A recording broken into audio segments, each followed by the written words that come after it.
Hi, I'm Megan with WTI. If you use a humidifier like I do, and yours happens to be a Honeywell, then it's really important that you replace the filter from time to time. If your filter looks like this one, it's definitely time to replace it. Ours was calcified and hard and full of dust, I'm embarrassed to say. So I'm so happy that we got a new filter for our son's humidifier.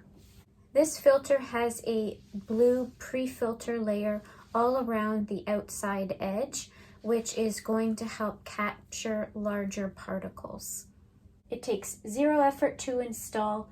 Just take the old one out, clean out the bottom of the base, and pop the new filter in and put everything back together. I'm so glad we purchased this replacement filter. It is definitely going to help make the air cleaner while we use our humidifier. So I definitely recommend it for your family as well. And that's my point of view.